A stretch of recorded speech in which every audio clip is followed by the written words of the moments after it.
Hello ladies and gentlemen of YouTube, Buck Let's Play here today, and we are ready for episode 5 of Let's Play Dark Souls 2.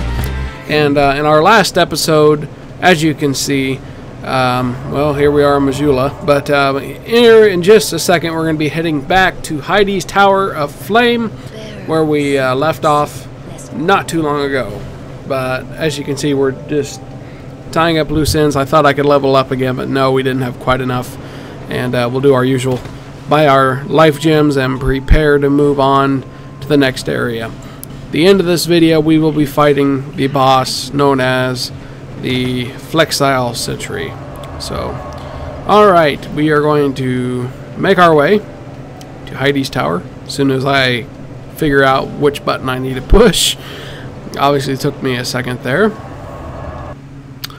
And since we beat the Dragon Rider, who was the boss at Heidi's Tower, the woman that was right over here, I'm getting ready to point, is no longer there. She has moved to Missoula, and she is now in the pathway that we can move to the second area, the pathway that has 2 ways to go. But other than that, we are not ready for that. That's just where she is if we ever want to buy any miracles. And down this, at the bottom of the stairs here, there's an item we need to pick up. So, and for those of you who are watching, this episode actually was streamed live on Twitch TV. So if you want to watch me record these live on Twitch, I highly suggest you keep up to date here on YouTube, subscribe to my channel, and I always put up a post on the discussion boards to let you all know that I am getting ready for a Twitch live stream, and I'll usually tell you that it'll be in a half hour, 5 minutes, however long it'll be, but I always will notify you on YouTube when I'm getting ready. But around the corner here is one of these gigantic annoying people that we had to fight in Heidi's Tower earlier. It's a little bit bigger version of what we had to deal with. A little bit tougher too, but nowhere near as tough as the enemies that just sit around and are neutral. But they are no longer neutral now that the Dragon Rider is dead. They will get up if we go back through that area. Now there are quite a few good items over here in this corner. Over this ledge we have a human effigy and something else. We have a Soul of Proud Knight, and over here Old Knight Halberd. Always worth getting all of the items. You're not limited by how much you can have in your inventory, so make sure you get everything you can get. Now that we go straight through here and down these stairs, just off to the left there's going to be an enemy just outside this half oval here. He's kind of annoying to take care of with a sorcerer because he puts a shield up and he blocks what you're trying to do. And here you can see I was trying to hurt him with my rapier, but as you can see he's shielding me again, so I decide that I just want to go ahead and kill him with my sword, the rapier. So here we go, we get around the back side of him, block his attack, and boom, we shove the sword up his back and he is almost dead. We obviously don't do as much damage with our sword as we would do with our staff, but there is a box over here that you want to open, and you get Sublime Bone Dust. And this is a very important item, ladies and gentlemen, who don't play Dark Souls, who plan on playing it. In Dark Souls 2, you want to take that back to the bonfire. It will reinforce your Estus Flask, which will make it heal more per use, basically. I didn't know how to say that, but on down the hallway, and here's a lift that's going to take you up. But like I said, the Sublime Bone Dust, take it to the bonfire, burn it, and it increases how much health each of your Estus Flask will increase on your health. So we take this on down. It's really dumb, but for some reason I never realized it, but the longer you stand on that button, then the gate won't open, but it's no big deal. There's an undead enemy in here, one of the regular enemies, nothing too terribly hard to kill. 2 hits with the rapier, he's gone. Off to the left here is an optional area. There is an item up there. It's worth it, but you do have to use up one of your fragment branches of yore to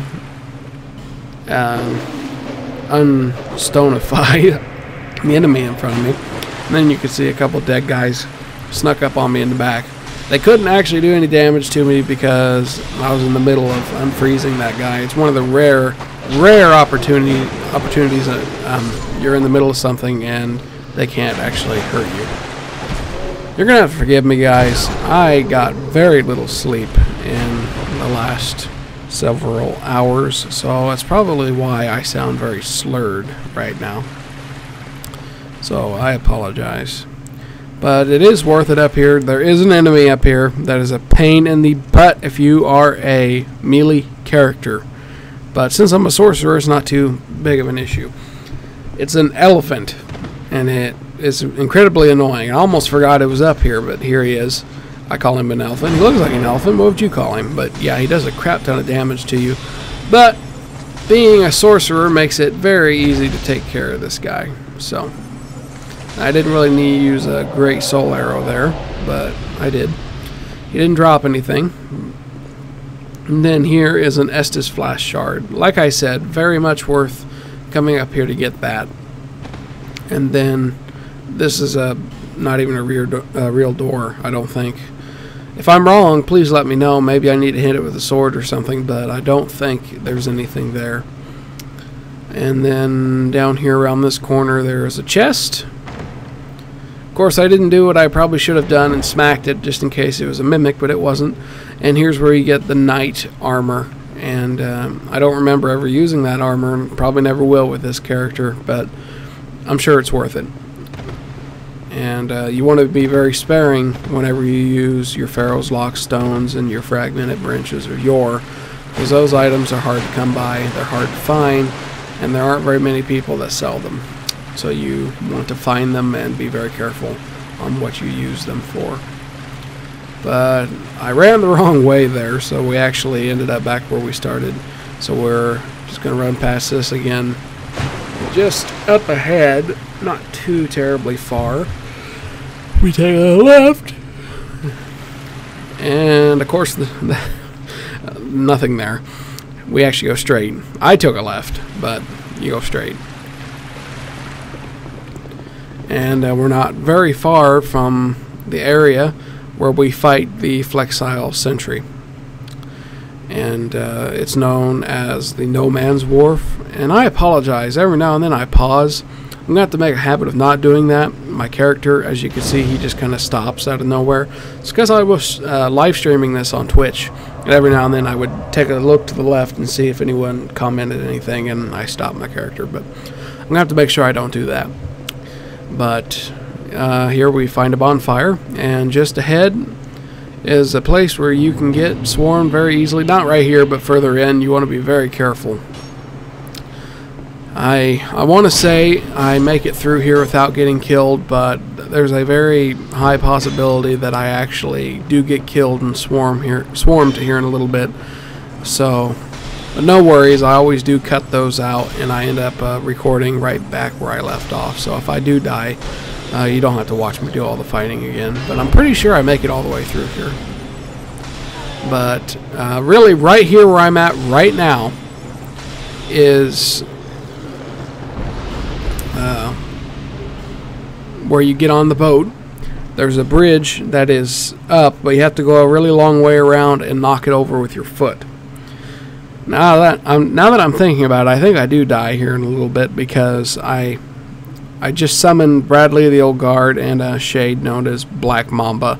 Black Mamba is a real person, but both of them, the NPC, who's the Bradley the Old Guard, and this Black Mamba, they put down small white soapstones, so they're actually only going to be in here for a limited time. They will not be here for very long. They actually disappear before I even make it through the whole area. But this is an area where you can easily get swarmed. You usually always want to make sure you try to lead the enemies out of the buildings. And if I remember right, this building here has nothing in it. And then, of course, the NPC got in my way. Right here, an enemy drops down from above. Of course, my favorite little real-time person here lured him down without me getting attacked. Then, of course, there was that guy there. There's an item here, iron arrow. Not really worth it. There's 10 of them, actually, but still. And then we got a torch from the guy that we killed there, and then another one of these 2 sword dueling guys show up. But up the stone stairs over here is where you want to go. I'm actually going to show you guys an area that you don't have to go to. It's not really an area. It's just a few feet over to the right. But there are enemies here normally, but the real person I summoned actually already killed them, so we don't have to deal with them. And right behind me is Luciata Maria, or however you pronounce her name. She will assist us in fighting the Flexile Sentry, whatever you want to call him. I'm pretty sure, Flexile Sentry. But you want to talk to her over and over, otherwise she won't be available for summoning against this boss. So just talk to her over and over, and she will help. And of course, I'm trying to keep it from skipping all the cutscenes here so you can actually read what's being said. You'll have to probably pause the video in order to do that, but that's why I did it. So anyway, now I'm done talking to her. You can come out here. Now the area I told you I didn't want, you don't have to go to, but I end up going there anyway. It's not up here. There's nothing up here actually. It's kind of disappointing. But we're going to go back down these steps that we came up and pick up an item there. And off to my left, these are the steps we came up, so it would be on your right if you're coming through. And there you can see Bradley, the old guard, just returned to their world because they've been here for a while. And shortly after that, Black Mamba's going to leave us. So, and there's another enemy that showed up behind me. There are a lot of enemies in this area. There are a couple dogs.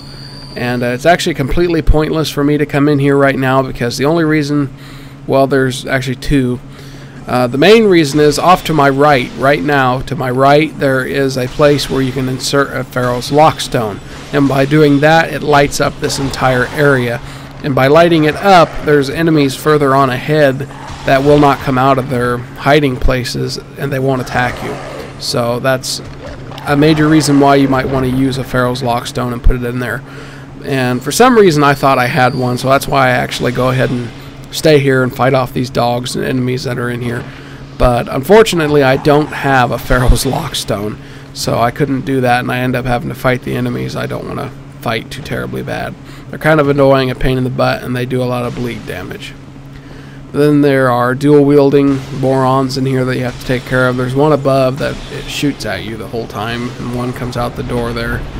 And then there's actually one guarding the Pharaoh's Lockstone, but they're not too terribly hard to take care of. Of course, if you lock onto them like you're supposed to and don't shoot off to the side like I always accidentally do and waste my soul arrows. But, yeah, that's how that works. And I'm just basically picking them off one at a time. I never want to get overrun. But right to the right here, kill this guy. Once you kill him, there's the Pharaoh's Lockstone right there, or the whatever you want to call it. The Lockstone is the thing you carry, but that's where you put it in. And it would turn on a bunch of lights. And I believe inside this building are 2 of the dual-wielding dudes. I stabbed this one in the back. It's pretty easy to do that. Just walk there, stab him. And I take on the other one when the guy sneaks up behind me. And like I said, I did die. So here we go. I wasn't completely sure, but it makes sense. Now here we are. I came back to this point of the game. I don't believe I'm human. I actually wait until I make it through the area.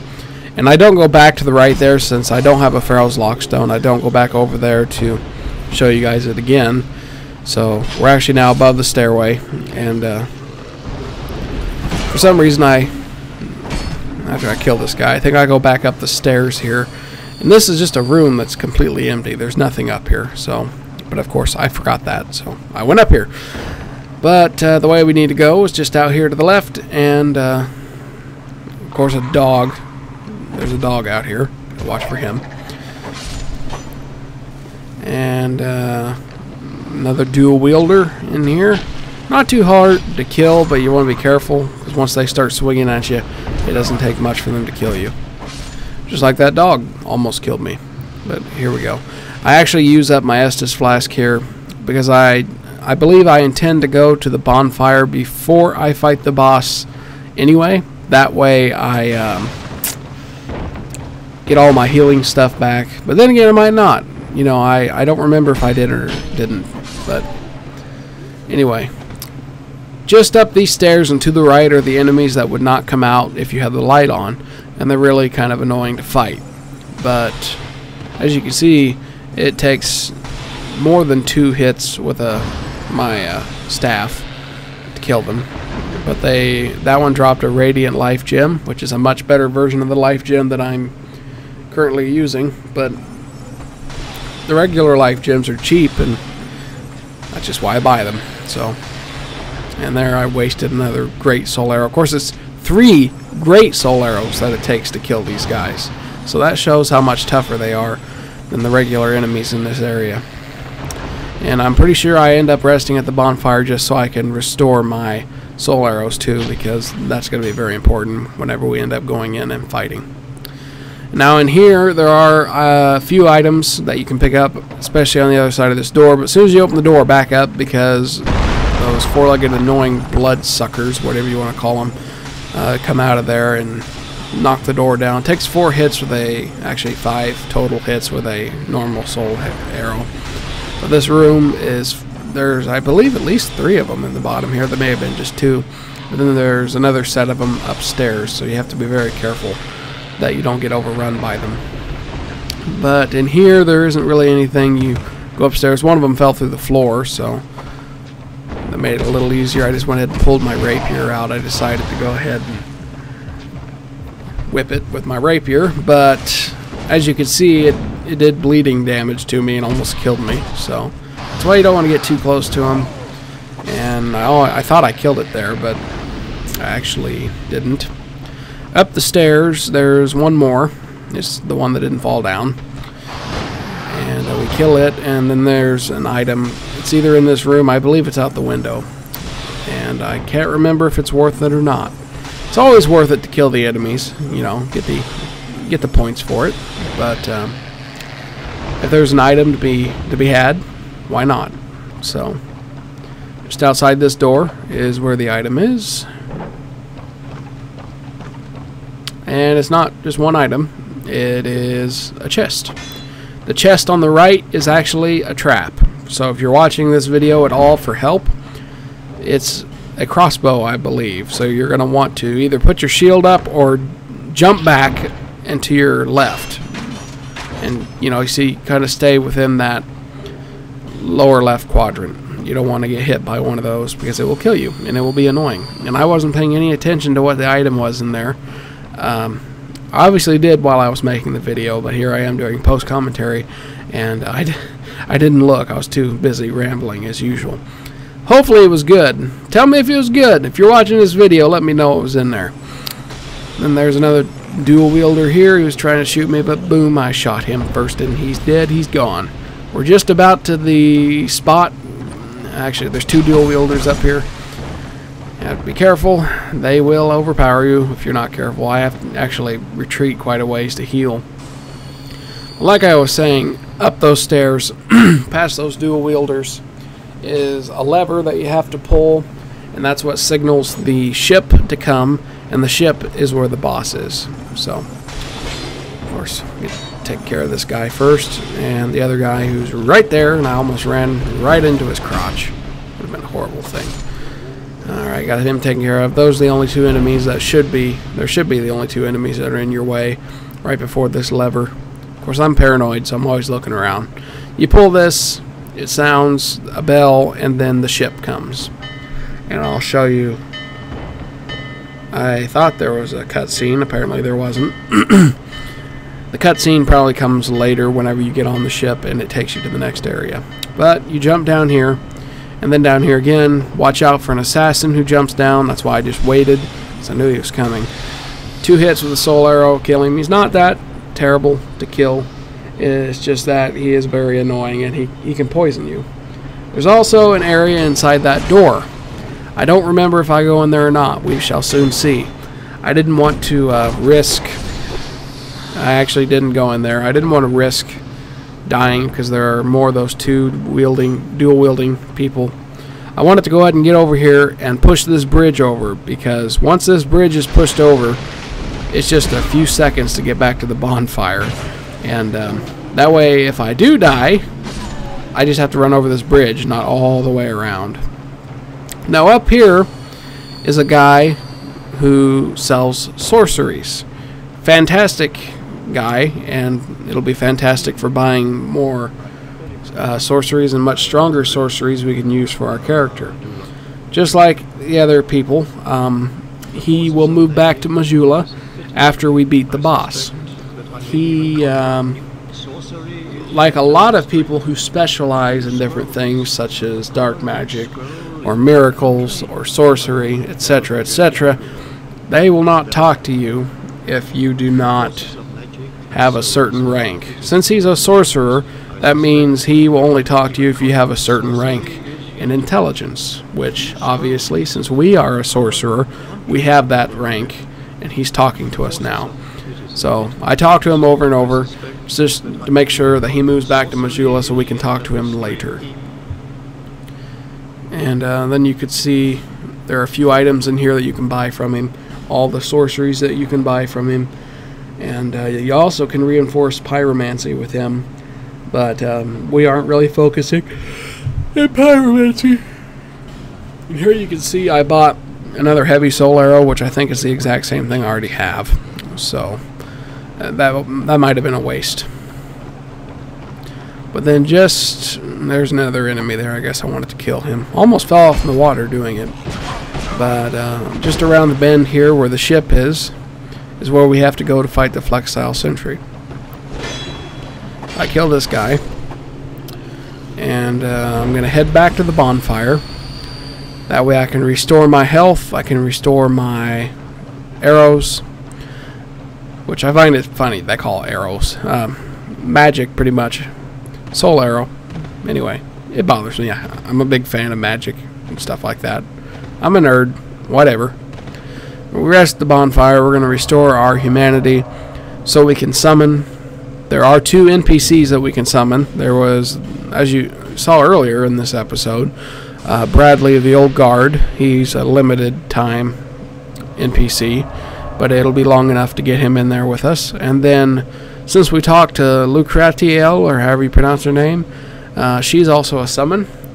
And I don't actually find any real people to summon for this boss fight, so we didn't really need them anyway because we have NPCs that'll help us. This boss is not really hard. Not too terribly hard at all, but I like having NPCs in there to help because, you know, if they don't do damage, well, at least they're distracting the enemy while you attack them. But this enemy is a very interesting enemy. It's actually a 2-sided type of enemy. It has on one side of him, it's like 2 people with 1 set of legs.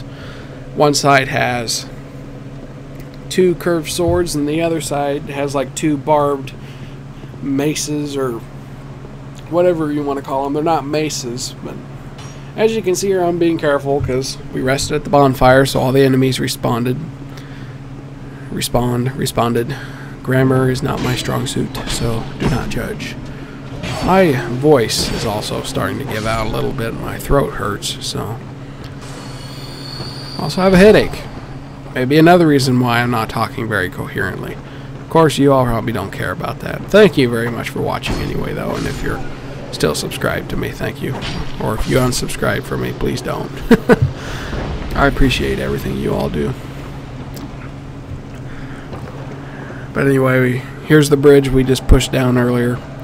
That white soapstone sign that just popped up is Lucratiel, and or Luciatl. I don't know how to pronounce her name. And every time I pronounce it, I'm going to tell you I don't know how to pronounce it. So OCD in me, people. You just have to get used to it. Finish off these enemies that are around us. Of course, the NPCs are being absolutely dumb and not helping me at all. But yeah, we're going to board the ship, and here in a minute we're going to see an enemy that we actually have seen earlier back at the Lost Bastilla, a gigantic figure that has that long looking curved halberd, spearish looking thingy, who shoots fireballs. You all did not get to see him shoot any fireballs because I killed him before he did that. But there is another one of them on board this ship before the enemy. And then some dual wielders that we have to take out.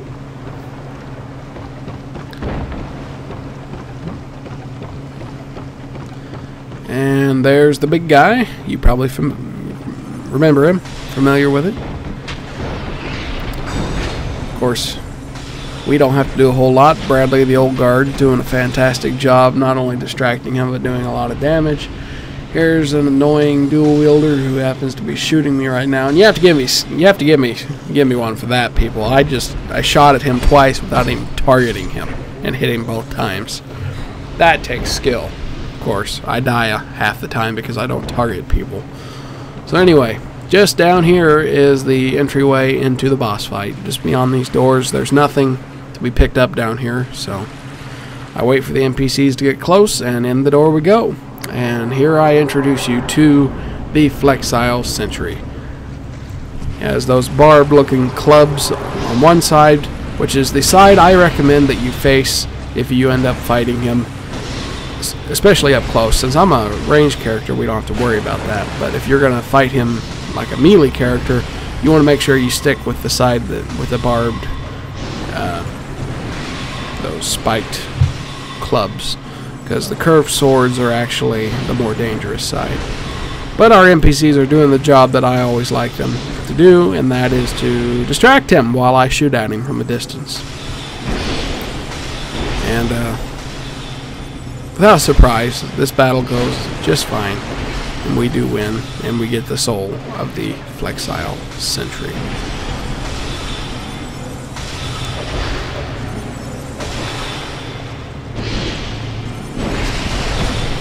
Bada boom, bada boom, and I got the last shot, I think. I'm pretty sure I did. Anyway, no really reason to do any kind of gesture there, but I did it anyway. They aren't real people, but still, I did it. They're just NPCs. Through this door, up the stairs, is a chest you want to get into. I suggest you do that before you move on. This is not a primeval bonfire, but I don't know if you can get back in the ship or not, so I recommend opening this and taking what's inside, which is Pyromancy Flame and Fireball, both used in Pyromancy. You click on the little whatever that thing is there, and the bell rings and the ship moves, and la-di-da-di-da. I showed you a little bit of the clip scene, so be thankful for that. And we arrive at a location that is not going to look familiar, but it is a location we have been at before. And I shall let you all be surprised. I won't tell you what it is yet. Maybe you can think of it. If you know Dark Souls, you probably know. So, whoop-de-doo-de-doo. Whoop-de-doo-de-doo. I don't drink, people. I'm not drunk. Oh, then there's two more of the dual wielders down here we gotta take care of before we go up.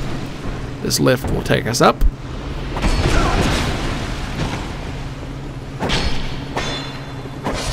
And he is finished. Up we go. Up, up, and away. Up, up, and away. And to the heck with it. To the heck, to the heck, to the heck with it.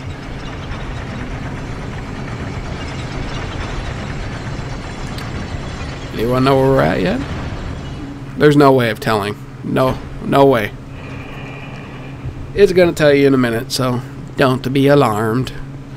The Lost Bastilla, people! Remember Macduff's workshop in the last episode. Remember we couldn't get through the area past that gate? Well, now we get to fight our way down to that area and open the gate, and we can actually get through that way. Thank you all very much for watching. I know I didn't sound the greatest in this video, but I don't feel good, and I wanted to make the video anyway. See y'all later.